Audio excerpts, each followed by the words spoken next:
Hello la team, bonjour les gars, j'espère que vous allez bien, que vous portez bien depuis vos positions. Quant à moi, je vais très très bien. Aujourd'hui les gars, je viens vous parler du cas Michel Ngandou, Samuel Eto'o et Rigobert Song. Nous avons tout entendu dans cette situation et nous ne savons même plus où mettre la tête. Moi, je vais vous donner mon avis simple, je vais vous le donner ici. Pour moi, Michel Ngandou, c'est un bon joueur. Il joue très bien au foot. Normalement, il méritait d'être appelé pour aller représenter le Cameroun en Coupe du Monde. Malheureusement, il a certainement eu un comportement qui n'est pas bon, qui n'est pas digne d'une personne qui veut travailler en équipe. Nous n'avons pas les preuves. Mais quand nous écoutons ceux-là même qui soutiennent Michel Ngandou, ce qu'ils disent, ils disent que Michel Ngandou a coupé la parole à Samuel Eto'o quand Samuel Eto'o parlait. En rappelant à Samuel Eto'o qui n'était pas le coach et que le coach c'était Rigobert Song. S'il faut simplement s'arrêter sur cet aspect-là, vous ne trouvez pas vous-même que c'est un manque de respect? Quelqu'un est président de la fédération camerounaise où tu viens jouer. Il n'est pas arrivé là par force, cela a été voté. C'est ton président. Et quand il parle, tu estimes que tu peux couper la parole à ce dernier parce que tu t'appelles Michel Ngandou. Même si on regarde Michel Ngandou dans le cadre de son palmarès, ce qu'il a fait en tant que footballeur, il n'a pas fait plus que Nicolas Nkoulou. Regardez les deux historiques des deux personnes. Nicolas Nkoulou a fait mieux que lui. Il a joué des plus grands championnats. Il faut savoir que quand on est un très bon joueur, on ne joue pas à la Gantoise. On ne joue pas à Genk. On joue tout au plus quand on est en Belgique, on joue à Bruges. Et donc il faut comprendre aujourd'hui que Michel Ngandou, même s'il est régulier à Genk, ce n'est pas parce qu'il est trop fort. Déjà, c'est quel niveau de championnat?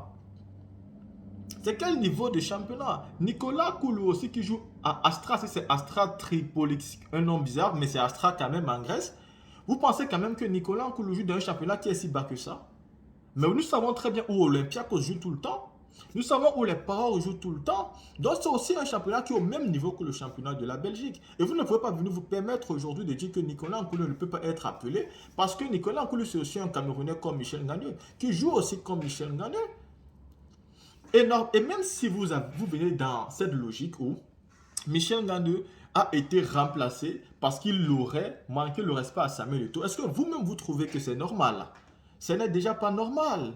Et secondo, il faut comprendre que vous ne connaissez pas dans quelle logique Rigobert Song fait la sélection de ses joueurs pour aller en Coupe du Monde. C'est vrai que c'est bien d'avoir le talent, mais Rigobert Song vous parle tous les jours du Hebel. Il vous parle tous les jours d'un état d'esprit.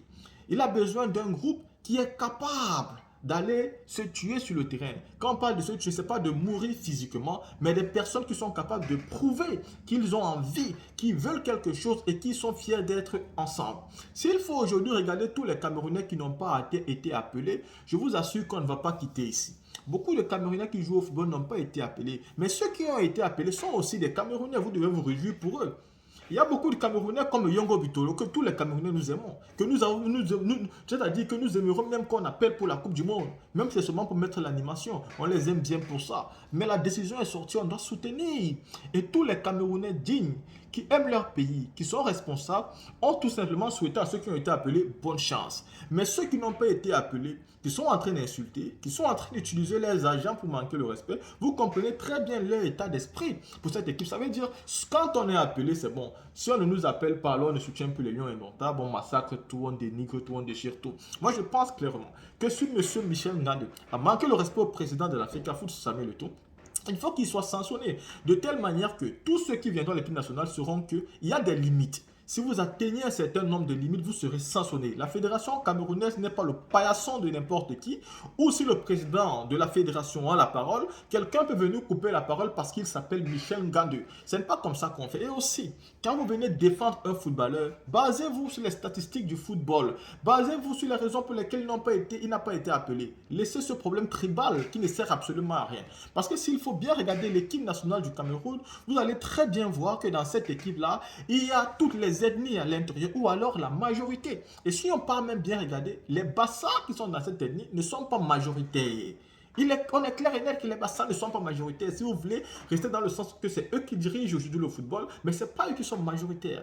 Cette équipe est représentée par tous les Camerounais. Et donc ça ne sert à rien de venir défendre Michel Ngandou tout en vous basant sur l'idéologie ethnique déjà, en venant avec le tribalisme qui ne va rien changer. Je pense que si vous venez, dites-nous, Michel Ngandou a fait tel, il a fait ça, il a fait ça. Et pourquoi vous ne l'appelez pas pour appeler celui qui n'a pas fait ça, n'a pas fait ça? Dans ce sens-là, nous pourrons discuter dans la logique en comparant les statistiques de de tous les joueurs depuis le début du championnat. Mais je reviens ici à dire aussi que les Camerounais, moi, on ne peut jamais comprendre un Camerounais en fait. C'est très compliqué de comprendre les Camerounais. C'est pourquoi le Cameroun aujourd'hui n'est plus un pays, mais c'est un continent. Parce que c'était tellement difficile de les garder en tant que pays que nous étions obligés de transformer ce pays-là en continent. C'est un pays, il y a de cela 2 à 3 mois, les Camerounais étaient tellement déçus de Michel Ngandou que les Camerounais eux-mêmes demandaient direct le départ de Michel Ngandou. À chaque bout qu'il avait fait, c'est-à-dire à chaque détail qu'il faisait qui n'était pas bien pour l'équipe, dans le jeu ou dans quoi que ce soit, les Camerounais trouvaient que Michel Ngandou pesait beaucoup, qu'il ne pouvait pas bien sauter, qu'il ne courait pas très bien, qu'il ne fallait pas l'appeler, qu'il ne fallait pas mettre Michel Ngandou sur le banc. Aujourd'hui, Michel Ngandou n'est pas là. Ces mêmes Camerounais estiment que pourquoi vous avez fait ça. Et vous allez même trouver des posts de personnes qui ont dit il y a de cela 6 mois qu'il ne fallait plus jamais appeler Michel Ngandou. Aujourd'hui, c'est eux encore qui font des posts où ils disent il faut appeler Michel Ngandou. En fait, vous vous foutez de qui?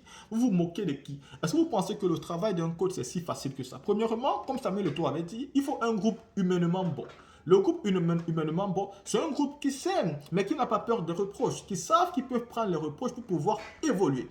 Si donc, vous partez jouer face au Burundi, vous êtes l'équipe du Cameroun, et vous n'êtes pas capable de taper le Burundi comme il se doit, et que le président vient vous dire, cher Camerounais, si vous jouez face au Burundi, j'ai besoin que vous tapez avec manière, avec classe, avec qualité. Vous devez taper 3, 4, 5, 6, 7, 0, digne d'une véritable équipe de football. Est-ce que ce n'est pas normal? Ce sont ses ambitions. Il a besoin que son pays soit respecté. Que quand vous jouez face à une nation inférieure à vous, que vous massacrez sans pitié. C'est le football. On ne parle pas de tuer les êtres humains, mais footballistiquement parlant, vous devez les taper sans pitié, sans problème. Si vous devez mettre 10, mettez les 10. Ne venez pas vous amuser, blaguer, tout simplement parce que vous n'êtes pas dans vos clubs. Donc s'il parle comme ça, en quoi il parle bien? En quoi il parle mal? Est-ce que ça veut dire qu'il est arrogant? Il a tout simplement une grande ambition. Ou alors comme les Africains, on nous a nourris depuis la nuit de temps que pour nous, on doit avoir des limites dans ce qu'on fait. Du coup, quand quelqu'un parle de cette manière, on estime qu'il est arrogant. Est-ce que Samuel Eto'o a mal fait en disant que le Cameroun va en Coupe du Monde pour gagner? Qu'est-ce que vous aurez aimé qu'il fasse? Qu'ils vous disent que le Cameroun va juste faire figuration et qu'après ils vont rentrer déjà éliminés. Est-ce que c'est mal de dire que nous allons là-bas gagner? Quand Samuel Eto'o dit que le Cameroun va gagner, les joueurs camerounais même qui y vont là-bas savent déjà la tâche qu'on est en train de leur confier. Donc même s'ils ne savent, ils ne sont pas capables, même si eux-mêmes ils doutaient avant, ils sont dans un état d'esprit de vainqueur. Donc ils vont là-bas pour gagner. Ils ne vont pas là-bas pour plaisanter. Ils vont là-bas pour hausser l'étendard du Cameroun pour gagner. Donc même s'ils ne peuvent pas, ils vont devoir chercher, c'est-à-dire l'énergie. Ils vont appeler tous les sorciers qu'ils connaissent pour pouvoir trouver l'énergie, tous les dieux du Cameroun pour trouver l'énergie et jouer même ce qu'ils n'ont jamais pu jouer. Et ils sont donc comme des prisonniers qui décident de se révolter. Samuel Eto'o, en disant que le Cameroun va gagner la Coupe du Monde, est capable de révolter l'esprit de chaque Camerounais qui sera là-bas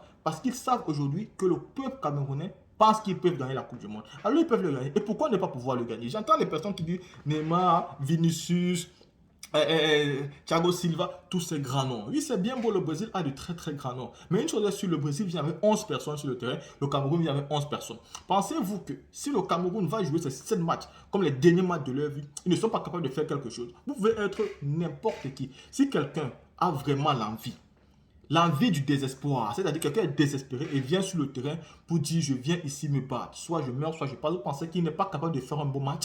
Donc il faut savoir un truc, c'est que même si les Camerounais ne gagnent pas la Coupe du Monde, ils sont capables de rendre un honneur très bon aux Camerounais. Parce que la seule chose que nous attendons vraiment, c'est qu'on nous respecte.